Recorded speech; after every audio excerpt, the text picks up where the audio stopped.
Greetings, fellow citizens of Disneyland. Brickey here. Today's adventure, well, we're going to break down what a lot of us have been sitting around on anticipation and a lot of, what's the word here? We're not eager. We'd be eager to get back to where we were. I think we're maybe a little fearful or doubtful. But what we're going to do today is we're going to break down what Disney CEO Bob Chapek said last week in regards to the annual pass program.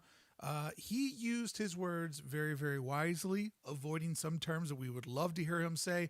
And I think eventually we all got to the point that maybe Bobby could take some poetry lessons from Kenny. But before we get into talking about today's news, I always like to say hello to everybody over in the chat. So if you're finding this later on demand, just skim up to around the 5-minute mark, and that's when today's topic will begin. But first, let me say hello to my bud Nancy.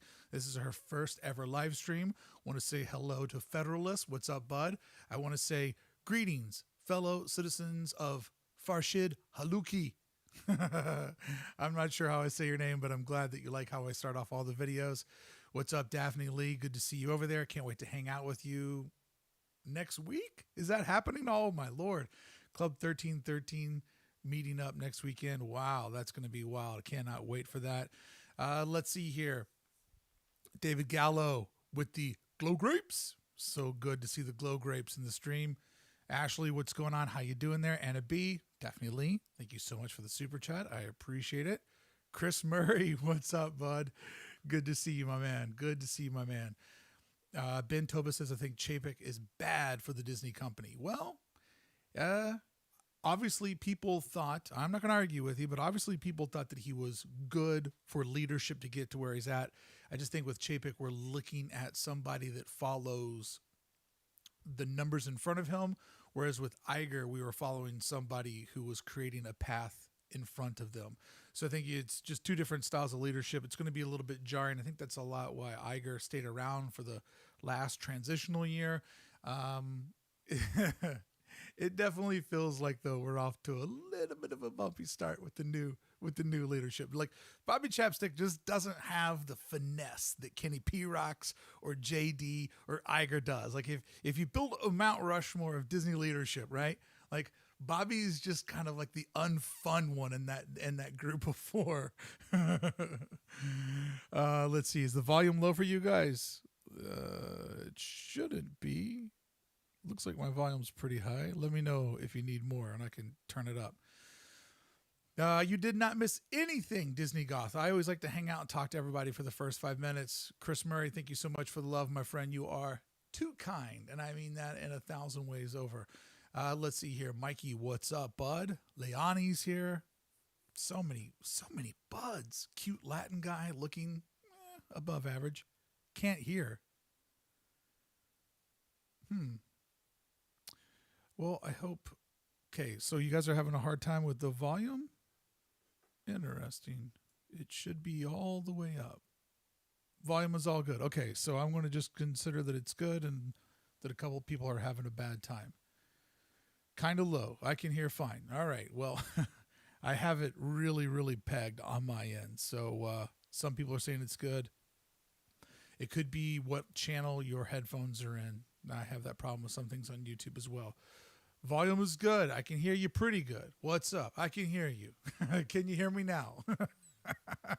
I can hear you perfect. Volume is good. Oh, man. I try not to blare it out. All right. Thank you so much, Leonie, for giving me the heads up. I appreciate that. All right. Let's get started with this week's news. Every week on Monday, we get together on the 13th hour of the day to celebrate all the news that had just dropped in the previous week in the Disneyland universe. And the big news this week, well, there was a little bit of a mention of our annual passes coming back. But before we get into that, I want to let you guys know the Sunset stream is back tomorrow night. Many of you probably found this channel when I did 5 weeks in a row out at, I got to cover up my tattoos because there's some sort of thing where the green screen, there's like this certified like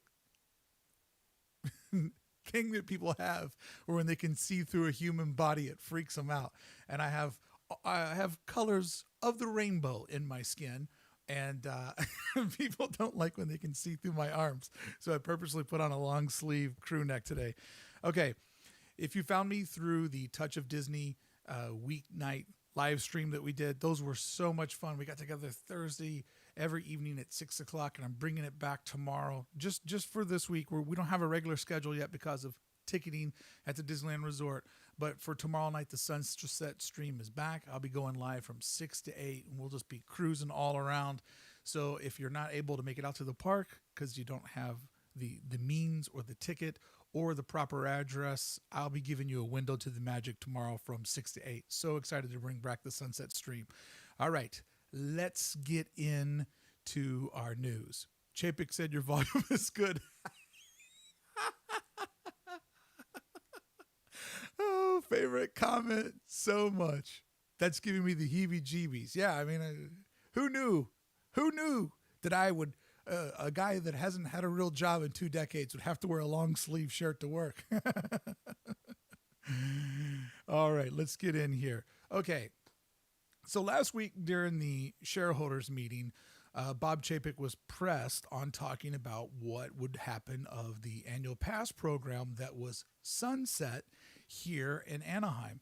Walt Disney World passes are, I believe, still available, but I don't think you can buy new ones. And if we lost anything as park fans, I mean, I know the last year was like crazy across the board, but if we lost anything as park fans by the pandemic in California being really, really strict, is that it went on just long enough for them to reboot or to pause the annual pass program.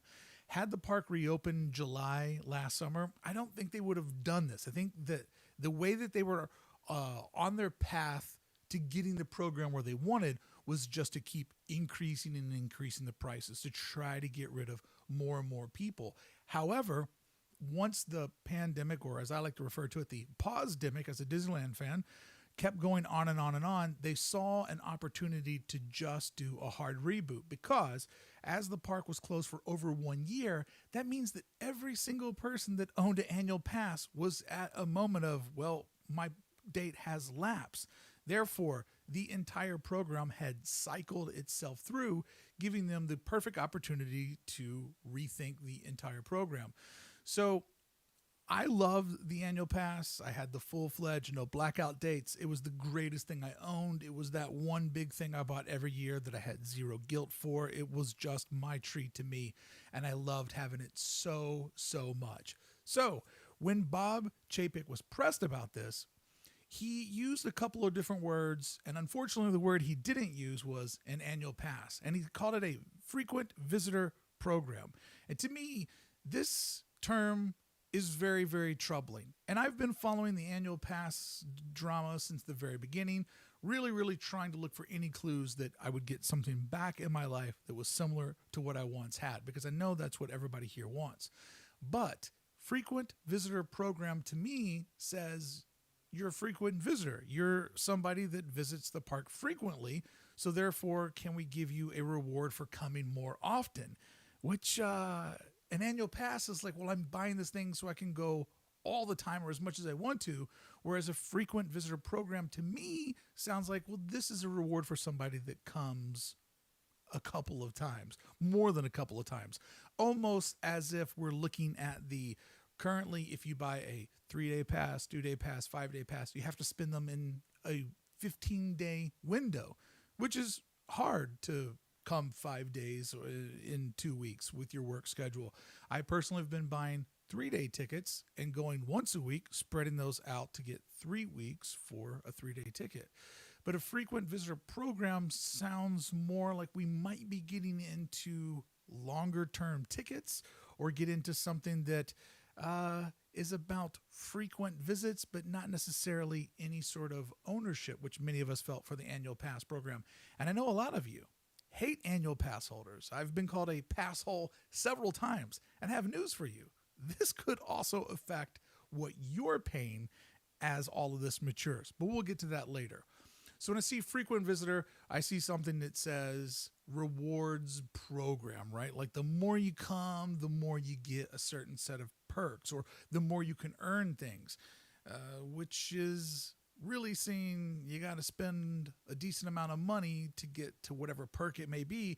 And who knows if that perk would ever even be a free ticket. That perk could be one of the legacy pass holder things we've seen, like, for people that have scored this many points, you can go get your photo taken over here, or you can get to the park an hour early. The legacy pass holder offerings, they haven't been my most desirable thing. There's a lot of things in this world I need. A magnet is probably not one of them. Chris Murray says over in the 13th hour Fast Pass, and thank you so much to all my Club 1313 members being here. He says, my guess is an annual fee and then the opportunity to buy discount tickets, but no, all you can eat type pass. They will wrap it in other discounts and such. Chris, I think that you are stealing my thunder, and we are on a very, very similar trajectory on what we both believe.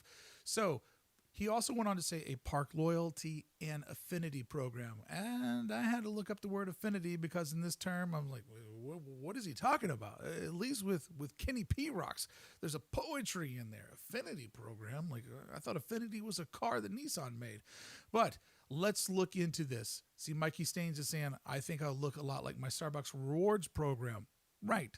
You guys are following along with me here on this train of thought of park loyalty affinity program. It just kind of sounds like the more you spend, the more you get. So park loyalty would just say someone who comes often. Affinity program, as I looked up, that's a relationship. So people that come often, what is their relationship with the park? Veronica C says, collect points, get a free visit. I don't know, Veronica. I really, really don't know. Would it be like a punch card where if you come 6 times, do you earn your 7th? They seem stingy on that. And other things that Bobby Chapek says makes me feel like they want people to spend money at each and every visit. So I think that they're looking at this as more as an incentives reward, but we all really just want, how can we get to Disneyland as many times as possible, as cheaply as possible? They're looking at it as, how can we get people to spend as much each time? So I think we're kind of a little bit backwards here on what we want versus what they want. Veronica says, yep, like a Ralph's card. See, that's how I'm seeing it. And if you remember, way, way, way back when we first started following this, Kenny P. Rock said to develop new membership offerings. Now, the word membership was specifically not used last week, nor was the word annual pass. A membership to me got me thinking about, okay, well, how do I become a Disneyland member and what do I get for a member? But now that we're looking at loyalty and rewards, membership, I'm really wondering what is the ownership of this wording. So it got me thinking about, how does Costco work? Or as, who said that over here in the chat? I've already missed her here. Veronica says, as a Ralph's card, or as Mikey said, as a Starbucks card, which I use the hell out of the Starbucks rewards program. Like always using stars. Got a treat today with stars. But when we look at something like Costco, right?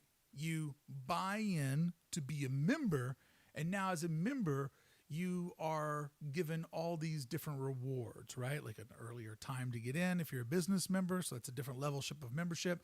But essentially, by being a member of Costco, you are able to get all of their deep discounts, which my first time that I started to think about the Disneyland annual pass program going in this way is, you guys remember that big survey they sent out? The survey was almost too good to be true in some of the things that it offered. That started to get me going, are we going into a traditional annual pass program, or are we going into more of a membership program? Because some of the things in there just didn't quite add up. And that was the first time, as you guys remember, as we've been on this journey together now for several months, as I started mentioning, like, I hope that it's not going in a Costco way. But if it does go in a Costco way, hidden Mickeys, right? Did you see? Hey, make sure you put the timestamp when you saw the Costco hidden Mickeys, and then you will win absolutely nothing, because I'm too lazy to mail out anything, including my taxes, which I've not done yet today. All right, let's see here. Got a couple questions. Mikey Stain says, just tell it to me straight. How many Chappie bucks will it take for me to earn a churro? It's going to be a lot of bucks to get that free churro. Giovanni says, as a person who can't really spend money that much at Disney, I feel like it's a way to squeeze out, want to squeeze all of our money out of us. Giovanni, I think that it does really, really come down to trying to make every visit for every guest as profitable as possible.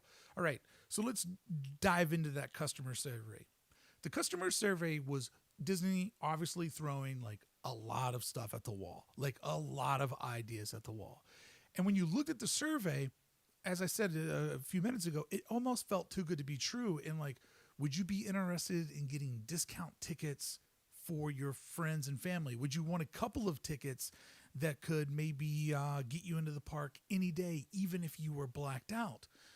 So it really looks like they took every idea that they had and they put so many ideas in there that they were just looking to see what people agreed upon or what people bid upon, knowing that there would be no way that they could offer all of those things. Because if a lot of those things that were offered in the survey came into fruition, it would actually be better than what we had before.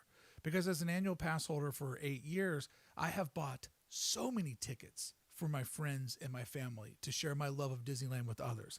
And I was always frustrated that there was no way that I couldn't get a discount on buying those tickets for friends and family. There was also no way to, if you had certain blockout dates, there was no way to actually get into the park unless you just bought a hard ticket. But let's say that you were already an annual pass holder and you really needed to go on this date because that's when your best friend from high school or college is back in town. There should have been at least a 15% discount. So as I was looking through all of that, I'm like, wow, they're really either throwing everything at the wall to see what sticks, or they're cooking up something that is completely different, but overlaying what we already had in there to measure up scientifically what's the differential between what they have and what they're willing to accept. And in the customer survey, which I went back and looked through today, there were so many things they dropped in there. And one of the things that was dropped in there was a rewards program. As part of a rewards program, you can collect points based on park visits as well as spends on merchandise, food, and beverage. Points can be redeemed for special merchandise, food and beverage, and experiences. Now, experiences does not say to me full day ticket. It says maybe you get an extra boarding pass to Rise of the Resistance. It says to me maybe you could get extra hours. Maybe you could get to go, for a photo op. But experiences, when they specifically put in there merchandise, food and beverage, and experiences. So to me, the rewards program that it now seems that they're leaning heavily on, this was already sprinkled through that very, very hefty survey that had so many different options in it. It was always there, but maybe now if we look at the language that they're using and we look at the way that the park is running, maybe they have started to figure out which way they are going in, which direction they're going in. And also, we did get a little quick blip from Kenny P. Rocks a couple weeks ago saying that they would have something by the end of, that they would have something by the end of this year. And I would say end of this year would probably be somewhere around September. I think they're going to let the summer madness sort of cycle through. I think if we'd see an announcement anywhere, it could be August or September, but I believe September would sort of make sense financially. People spend their money different in the summertime. Everybody kind of comes back together, gets back to work in September, and then they wouldn't want to release it too close to the holidays because then people have their money going into their kids' Christmas and traveling to go see the parents. Over in the Fast Pass at Club 1313, my friend Nerd Squared says, experiences makes me think of VIP tours. I don't know that a $5,000 ticket item would be given to people, but maybe there could be something similar to a tour where you could get into, I don't know, lower capacity regions. I don't really know what experiences is. I don't want to spend too much time trying to figure it out. It just experiences to me doesn't sound like tickets. Or maybe it's vague enough to where it could fit inside of there. Let me see. I mean, I see other people saying tour discounts, but the tours are insanely expensive. And once again, if they are looking to make more money, would they give up something that is a premium, right? When you see those tour guides out there ripping with guests, that is one of the highest ticket items that they have. You're taking alleged million subscribers to your annual pass program, and you're trying to find just big blanket ways to make these folks happy, and trying to do it with, according to Bobby Chapek, as little cost as possible. I think giving up your highest resource to a huge amount of people would be a total conflict on what they're trying to do. Eat the Magic says perhaps like either after hour events. Yeah, I could see them doing an after hours event, but it would be interesting because if you're a member, maybe you get to stay that extra 4 hours, but because there's no annual pass, you would definitely have to buy a ticket that day, right? So I think that that's more the logic of while they're there spending, what can we give them? Let's move on. I do like, though, that the rewards program was hidden inside of that big survey. When I went through it today, there were so many things in there that I just don't see coming together. So ultimately, the goal is this. This is from Bobby Chapek himself. He said, this is when he's talking about what they want, what Disney wants as a corporation out of an annual pass replacement. They want to get an adequate return to our shareholders for the type of experiences that we give to our guests. Meaning, this is their new goal. So what would the opposite of this be, right? Whenever you read something like this, especially me with a learning disability, I have to read this and go, blah, blah, blah, blah. What are they saying? So I have to think, the goal is to get an adequate return for shareholders. So that means if you put it in reverse, like I have to with the way my brain's wired, they weren't in the past. Meaning when I went to the park for $1,400 a year, after I think I saw David at Fresh Bake say that after 9-10 visits, you're in the clear. I was going 50 times a year.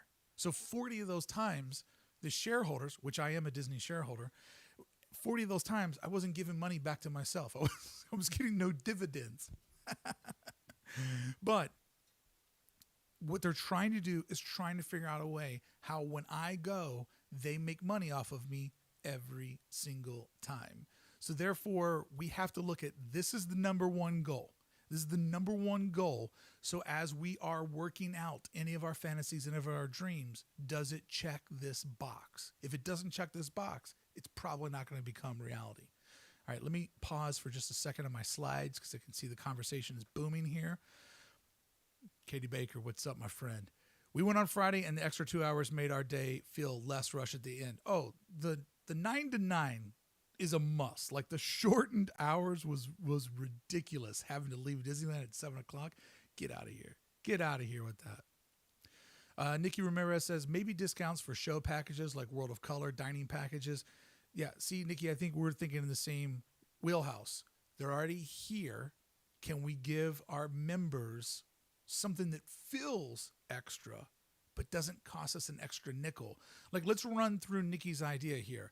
Okay, you've bought your membership ticket for the day. They're going to be doing World of Color irregardless. World of Color is happening tonight. I mean, not tonight, but in our scenario, in our regular world scenario. World of Color is happening at 10:30 tonight. What is the cost in putting 200 chairs out front and cycling over the first 200 members that get it? What is the cost in that?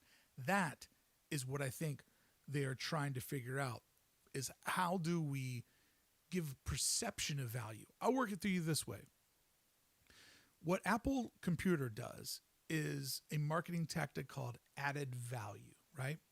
They don't mark down their computers because the price is the price, and that's what you're supposed to pay for them. Companies like Apple feel like a discount is a sign of weakness. But what they do is if you buy a computer, say Black Friday weekend, you might get a gift card for something else, or you might be able to get another item at a lesser value, right? It's an added value. It's not devaluing the principal item. It is adding value to purchasing it. So if you buy your Tesla for the price that you don't negotiate online, as a promotion, buy your Tesla today, and we're going to give you an extra 1,000 hours of supercharging, right? What they did was they gave up a lesser item. It doesn't cost Tesla a lot to put the power into your car. They have the solar grid, they have the power grid figured out, and they didn't have to mark down their vehicle, which is the item they don't want to mark down. So I'm seeing Disney sort of looking at how can we not mark down tickets or not give up what we gave up before, but add a perceived value to things. Hopefully that makes sense. I'm not going too far off in a business tangent. Busy Life, Chill Life, annual passes with a set amount of days. That could be a possibility. A pass where you're allowed to go in a certain amount of days, or what I'm thinking of in a different term are just more opened life tickets, right? That you could buy. How many times do you need to go to Disneyland in a year? Maybe there would be a 15-day membership ticket or a member's ticket for 15 days, however they word it. Fun Jordan, I refuse to accept this. There will be an annual pass again. Fun Jordan, I hope you are right. And I have a theory, Fun Jordan, on how you could be right after Disneyland fails at this attempt. But we will get there in a minute. I wouldn't just bring you the bad news without trying to give you a little something to hope for. Chris Murray says the big spenders, VIP tours, expense food, help subsidize the lower spenders at the park when it looks to hit its goals. Absolutely, Chris. Disneyland is an ecosystem like any other in the world of money. There are lower end spenders, there are higher end spenders. What do they look at? They look at the average spend per guest. So we're all in this bizarre ecosystem together. Okay, let's keep cruising here. So an adequate return to our shareholders. This is what, so our bud over here in the chat just said, maybe a ticket with less visits. Does that pass this, right? Like, this is what we have to look at. Fun Jordan says, I refuse to accept this. There will be an annual pass again. But does that pass this? Because right now, that is the goal. So let's look at what a rewards membership program could actually mean. I kind of broke this down into how I'm envisioning they're seeing it, and everything that I'm saying is going by what their stated goal is. Okay, so I would see it being a pay-to-play ecosystem, meaning that it wouldn't be free to be a member. I know if you're a member like, the Starbucks program or Ralph's, you just have to get that little card or that little app in there. Nicole, Michelle, I appreciate your expert analysis, Brickey. Thank you so much, Nicole. I appreciate you being such a good friend and such a great supporter of the channel. So I see it being a pay-to-play ecosystem. They're definitely going to want to get you to do a spend for the membership program. But where I think Disney is maybe being a little bit short-sighted is that if they had, let's go with the theme park analysts of 1 million paid members for an annual pass that gives you like a for real like ownership of the park, how many people are going to be willing to pay less money to be a member, right? In the pay-to-play ecosystem, how many people are going to be like, that's dumb, I'm not going to buy that? Like, will this actually create more membership, more revenue, more? I mean, I know they're looking for more spend per visit, but will it create the same amount of revenue? Because if I'm spending $50 more per visit, but I'm only going there 5 times a year, would they look back and go, we had that kid there for 50 days out of the year. Sometimes he only bought a drink and a pretzel, but sometimes he brought his family there and he paid for a $700 meal. Did we lose Brickey? Did we lose him? You get what I'm saying here? Like, it's definitely going to cost money to buy into this, but if it's a smaller amount for smaller rewards, how many of those are they going to need to get back to where they were? I move on. There will be an upfront membership cost to be inside of this ecosystem, but that membership cost it can't go beyond what our annual passes were because I'm going to pay $1,400 for discounts. I'm going to pay $1,400 to make it $80 every time I go to the park instead of $110. Like, they're kind of in a weird spot on what they could charge for that, right? I mean, you get what I'm saying? Like, there's definitely a ceiling on where that can go and how many of these can they sell. So I'm seeing it as with a membership program, or going back to what Bob Chapek's goals are, it's the more you spend, the more you earn, right? So the more tickets you buy, the more points you get on your card. The more food you buy, the more points you get. So they're looking to get us, they're trying to aggregate us to spend more money inside of the park so that we can earn more things. But let's kind of look at this from our point of view. If it costs us just a lot to get inside of the park, we are going to go less. If you're not a YouTuber, if you're not a content creator, if you're just a guy on the street, if you're just a hardworking family of 4, it is going to cost you more to go, so you're going to go less. And even though you might be getting rewards, who cares? Right? I mean, your budget is your budget. You can only spend $600 on the family so many times before you're priced out. And it doesn't matter that you're 1,200 points away from Breakfast with Goofy because you just don't have the money. But what they're looking at is trying to get you to spend more money to get more rewards. And forgive me if I don't fully know this, but this is kind of similar to DVC, correct? It's a point system. The more you put into DVC, the more points you get to spend.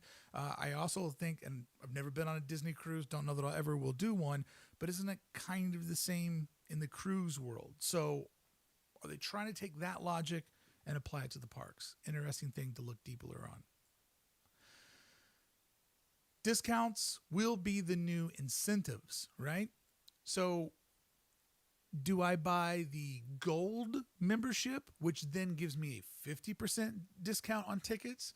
You know, do I buy the gold membership where food discount goes from 10% to 15%? Like, the discount will be the incentive, whereas before the incentive was access to the park.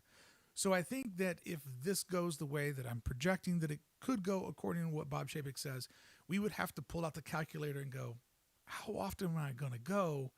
How much of this discount would apply to me?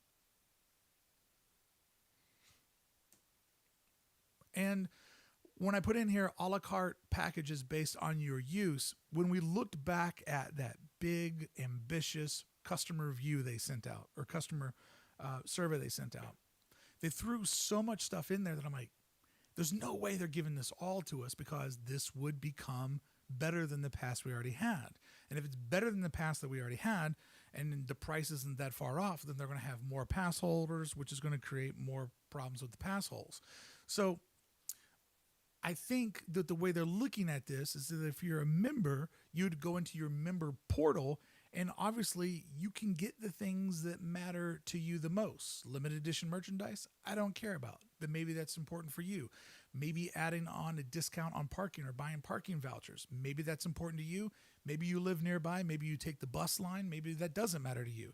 But when they threw so much at us, I think they were trying to gauge what is our interest level, knowing that it could be an a la carte adventure, and also knowing that the more that you spend, the more that you earn. So if I do buy the parking voucher, do I get points for that towards other things I want? I know it's a lot. It's a lot. It's not a fun thing to talk about today, but I'm trying to have fun with it. The idea here, though, is that the customer is always spending.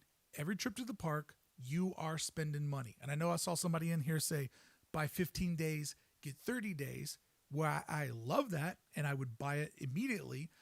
I think that the number one goal is to get us spending money all the time. So with a membership program and earning points, they're trying to get it to where every time I come to the park, I'm going to be spending so that I'm earning. But what they don't know is that without the membership program, I'm not coming 50 times to the park. You know, regular guy, without a YouTube channel. Okay, West Coast Avenger says, Chapek isn't wrong. There's so many of us that want to go to the parks 50 times a year. That's like $20 a ticket. If I have to pay 50, 70 visit, I'll deal with it. I won't like it. Beats buying wholesale. Well, West Coast Avenger, that would be the idea if the discount per ticketing is true. And let's hope that is part of it.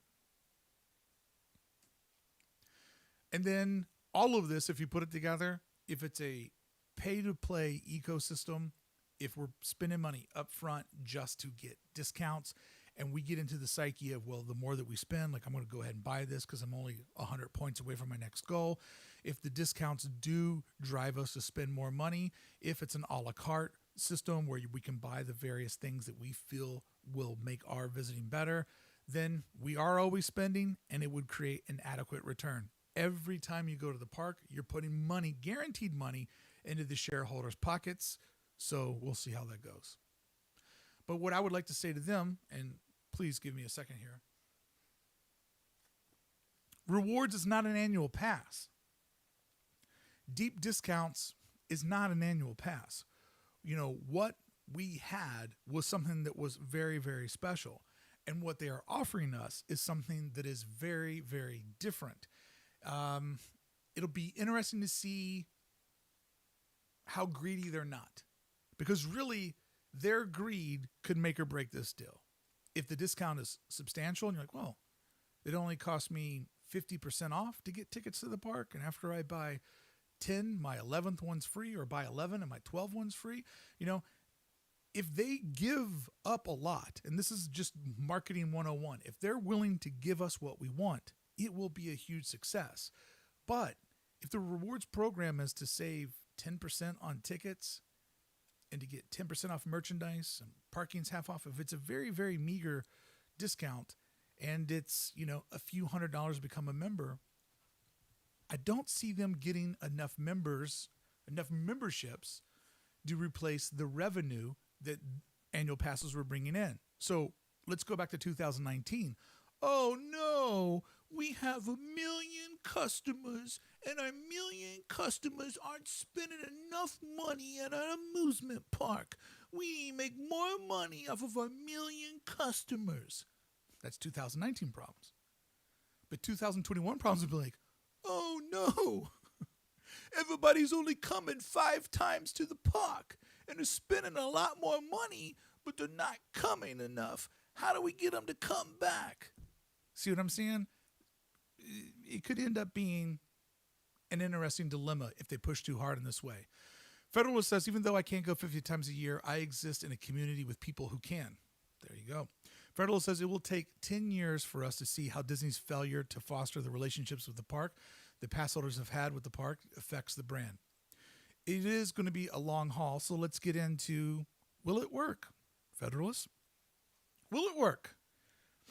I think that we can learn a lot from the opening Disneyland ticket sales.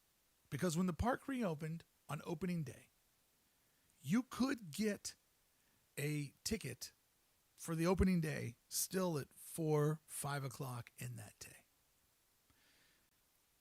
Disneyland tickets have been selling, and it's been selling out. If we look back at our calendar, now if you want to get into Disneyland, you have to wait until July 5th. That's the first day that you can get in. So it has been selling out, but it has been selling out very, very slowly.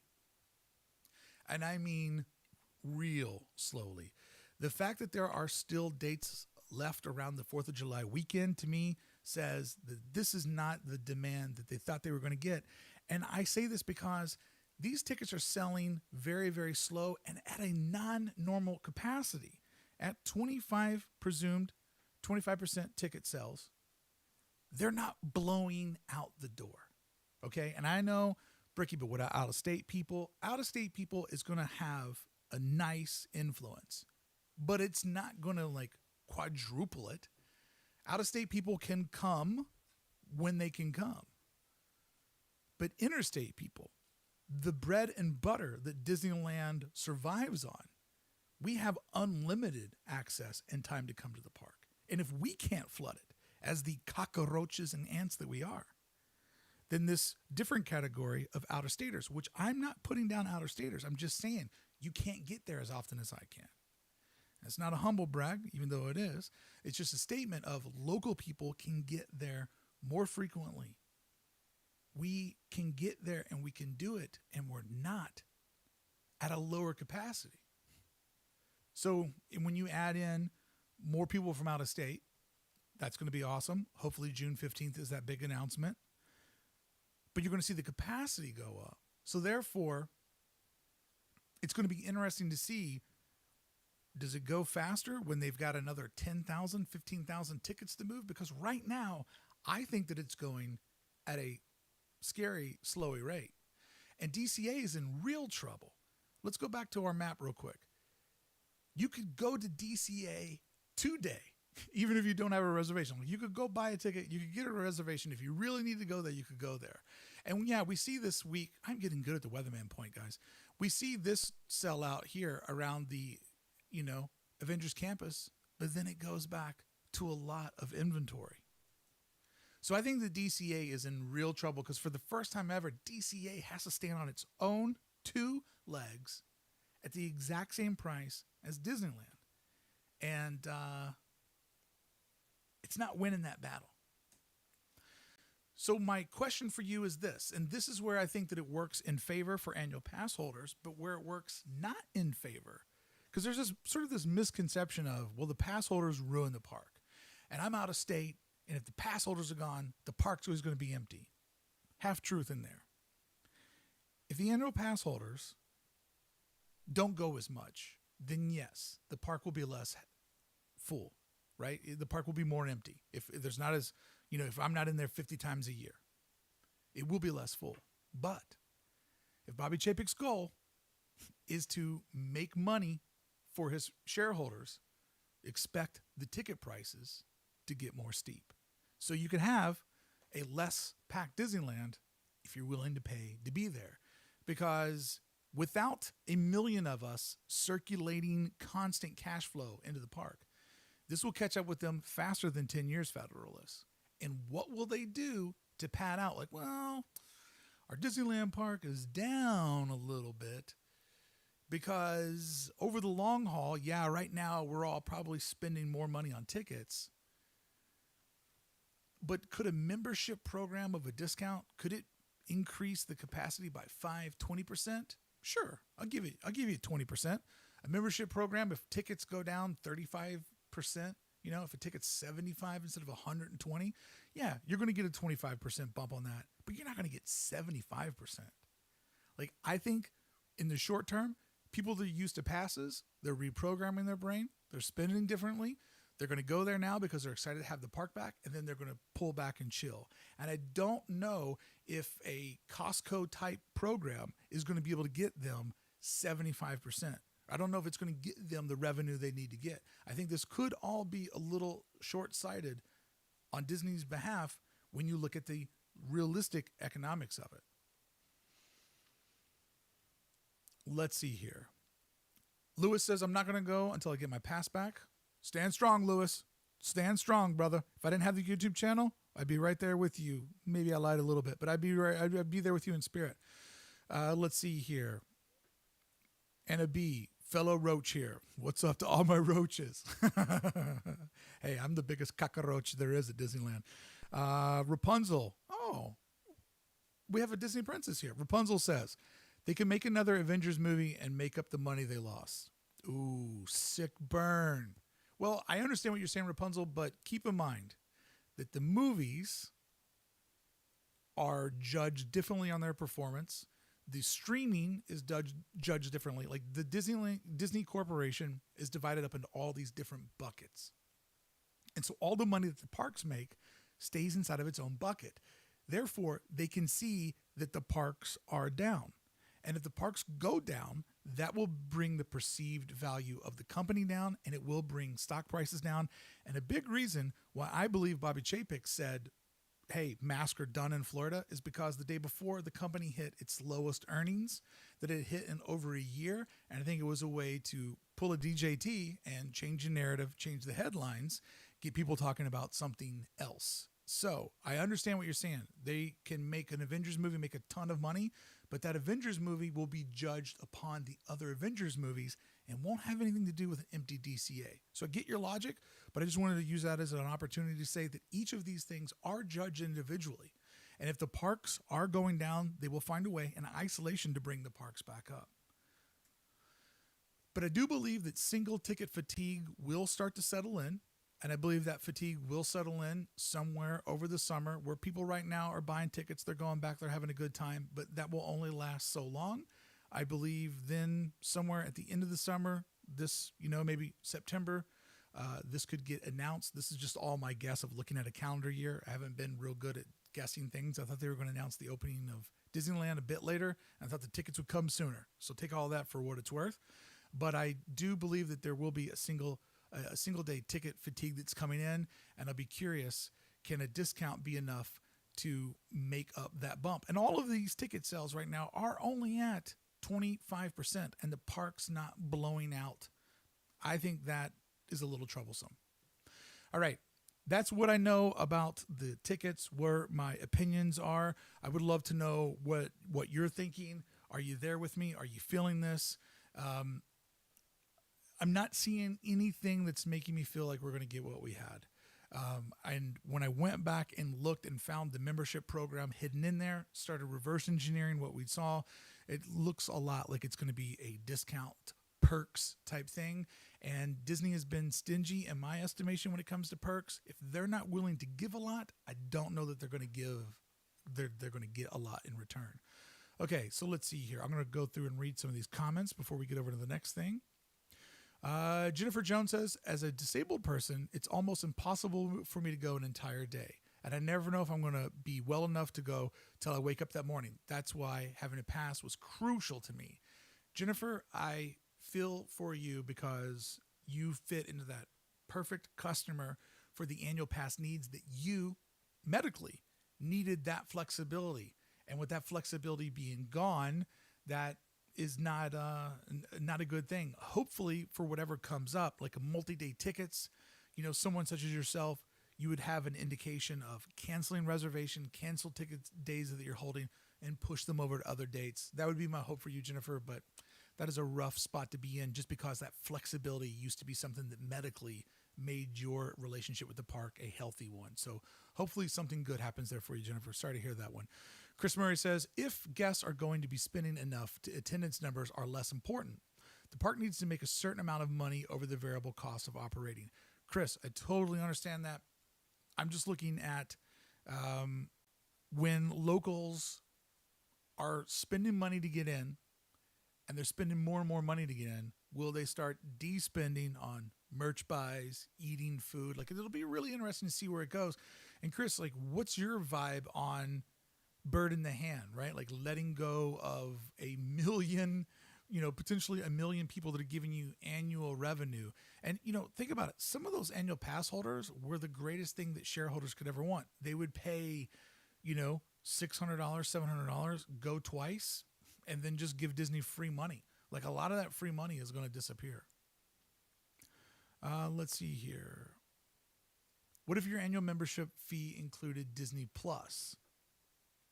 I mean, Disney Plus would be a nice added value, if they did something that would roll out several different arms of the company. Like, did you also get, could you, as a Disney Club member, could I get Black Widow at home and not pay $30? You know what I mean? Could they do some of those type of perks? It'd be interesting to see where it comes.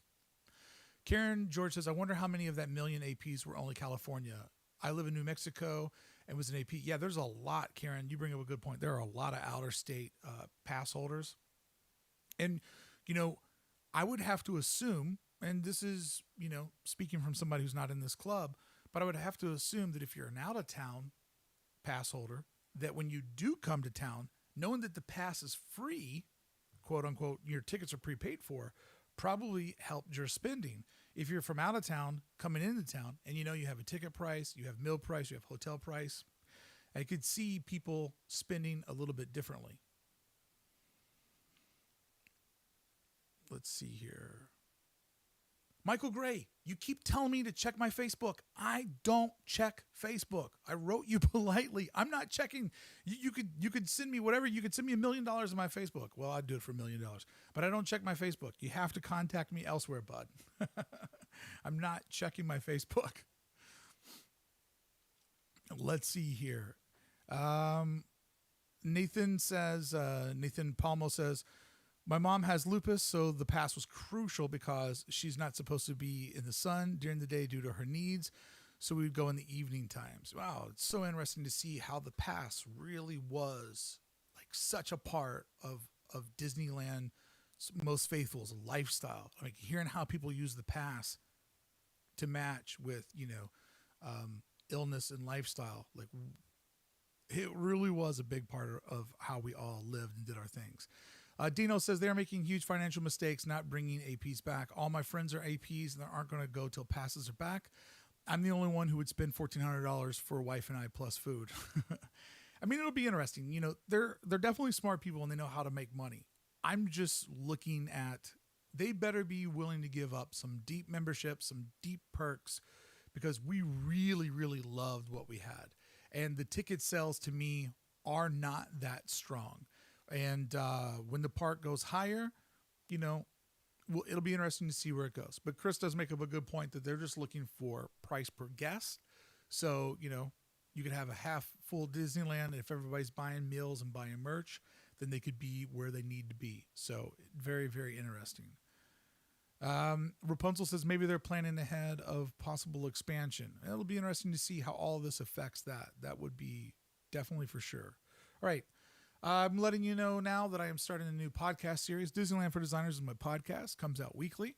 And I'm just kicking off this Wednesday a 4-part series, Blank Canvas to Avengers Campus, where I talk all about where the old parking lot got turned into a bountiful valley, got turned into a Bugs Land, and now the Avengers Campus. So over the next 4 Wednesdays, you can follow along with the adventure that is Avengers Campus. And when the 4th episode drops, I will have already been there to review it and to give my honest critique of how that land came about. I'm going to be doing the week that Avengers Campus opens up, that first week in June. I will be doing all Avengers Campus content on the channel. We're going to be doing Avengers Week, where I'm going to break down to you the design of that new land. I'm a little doubtful that some of that architecture is going to make the long haul. Are we getting really excited about Tomorrowland 2.0? But there are some things in there that I think are really, really clever and cool. There's also ways where I hope that this land grows. And we've seen a lot with the costuming. We've seen a lot with the food. So it will be Avengers Week on the channel the week that the land opens. And for those of you that are out of state or don't have the means, I will be there on the 4th, the opening day. I will be there live streaming. So I will take you in there. And let's remember, sometimes things like the flying Spider-Man only happen on opening day, like that dragon that flew over the Walt Disney World that only happened once. So I will definitely be there to take as many of you in with me as possible. And the countdown to Avengers Campus starts this Wednesday on the first episode of this new series, where we literally look at the evolution of that plot of land, which is going to become Avengers Campus. I feel like finally they have found a proper use for that plot of land. It's Disneyland for Designers, available wherever you podcast. Okay, a lot of people have been wondering about attendance, and I think there's been a little bit of confusion. Disneyland was able to open with a 25% capacity, but Disneyland likes to be slow and measured and do things the right way. So here in the yellow, I have given you my first 5 visits back. When I went to the park as one of the very first people to go back in on the first annual, at the cast member preview that Tuesday, shout out to my boy Philander for helping me out. I appreciate that, my friend. It felt like it was around 5% capacity. And then when I went on that Friday, April 30th, the return, it felt like it was like 10%. Like it had doubled from the cast member preview, but it still felt really, really empty. And it made sense because Disneyland wanted to perfect that first day back. They wanted to make sure that they didn't bite off more than they can chew and give everybody an excellent, excellent time. And boy, was that an adventure. And if you didn't see it, I live streamed 10 hours the entire day, and man, was that fun. So definitely solid bump that day. Then when I went back for May the 4th, I could feel that it was a little bit more crowded. I went with just my wife and 2 friends. I almost said my girlfriend, which is kind of cool when you think of your wife as your girlfriend. Went with them the Thursday after May the 4th, and it felt about as busy as May the 4th. And then when I went last week, it was noticeably more busy. So I believe that what we're seeing is them slowly working their way up to 25%. I know that soon it can go to 35%. I think they will gradually slide their way there. And I think that one thing they're going to need to figure out, Indiana Jones went over to a virtual queue. That was really, really needed, especially the Jungle Cruise movie comes out in July. You would think that they would want the Jungle Cruise open by then to promote the film. So they're going to need to figure out where to put those Indiana Jones folks.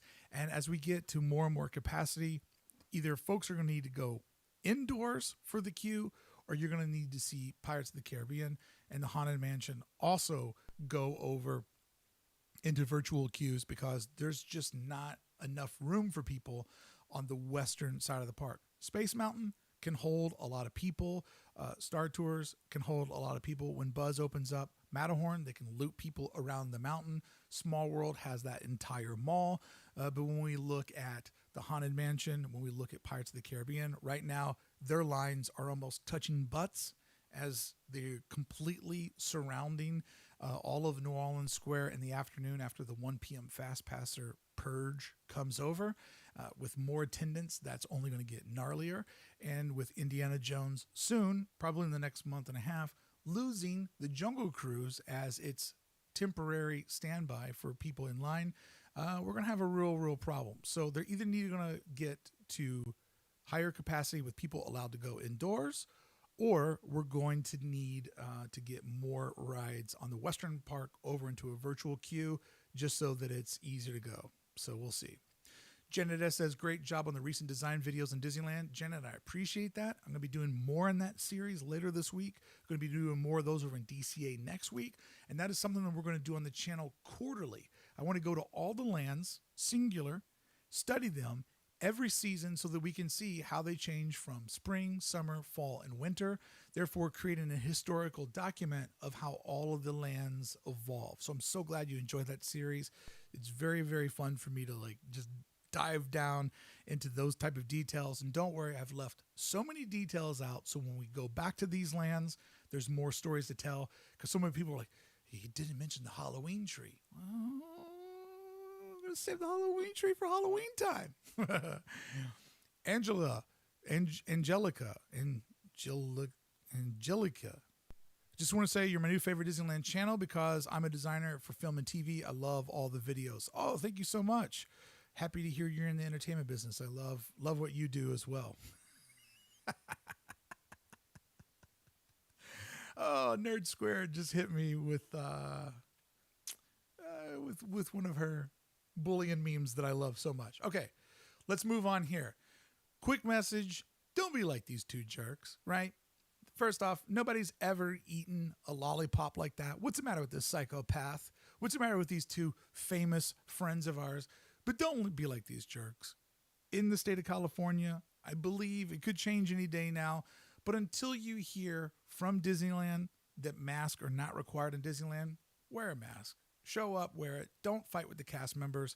I know that Bobby Chapek said out in Florida, no longer needed outdoors, which is kind of confusing because you still have to wear the mask when you're indoors. And I think about the poor cast members that have to stand at the edge of the Haunted Mansion and be like, all right, folks, mask up. And how many times they must get political rhetoric or fighting from people.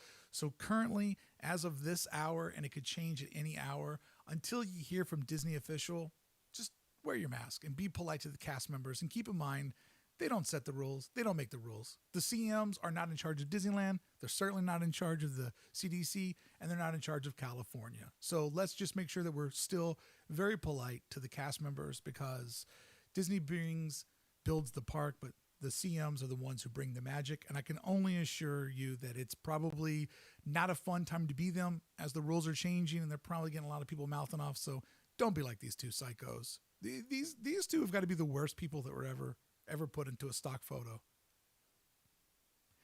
Don't be like those jerks. I had jerks in there and then I deleted it off. So I'm glad Maria's on my side. All right. Just want to remind you one more time that I am kicking off a new podcast series for 4 weeks. We will document how a blank canvas was eventually groomed into the Avengers campus. Very excited about that. I will be at the park on that day live streaming. So if you can't make it out, let me be your guide to the new Avengers campus. And that week, the first week in June, it'll be Avengers Campus Week over here on the channel. We'll look at the design from every aspect, from the land design, the park design, the building design, the costumes, the food design. We'll be going all into it that week, breaking down Avengers Campus, and we'll kick it off with a live stream there on that Friday. And probably Saturday, I will do what I always love to do, is drop a video, which is just me filming myself, giving you that first look, because I get so excited when I get to live New Disney. And also tomorrow, Sunset Stream is back. It's not a weekly thing yet. I would love to get a weekly live stream going here from Disneyland, but right now I got a lot of moving pieces in my career and in my life. But I can tell you this, tomorrow at 6 p.m., cameras up, and we're going through the parks, and we're going to cruise and have fun till 8 o'clock. So we'll get to catch a sunset and get to be inside Disneyland together. Friends, I know today's topic isn't the best topic, and I tried to break it down to you as realistic as I could. I try to give it to you in a way that I would set your expectations, and let's hope that I'm wrong. Let's hope that it's way, way, way better than this. But if we start looking at it from a practical manner and just kind of get into our minds there, then it'll be a little bit easier whenever the blow comes, whatever that blow from Bobby Chapek may be. And let's expect the worst, okay?